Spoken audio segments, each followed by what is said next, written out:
Termin budućnosti za mene više predstavlja neko opterećenje nego da kažem neki komfor u glavi.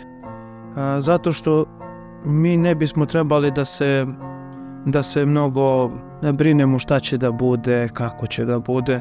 To zna da bude demonsko iskušenje, što kaže Sveti Maksim Ispovednik, da nas na taj način demon iskušava, da mislimo šta ćemo kako će biti, šta će biti, da li ću ja ostati, da li neću, da li ovako.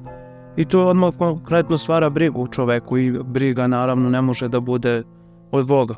Od Gospoda nam dolazi sve lepo i lepi osjećaj, i lepi trenuci i radost i ona duhovna lepota unutrašnja i sve to, nego nekako mislim da sve treba, naša budućnost je Hristos na kraju krajeva.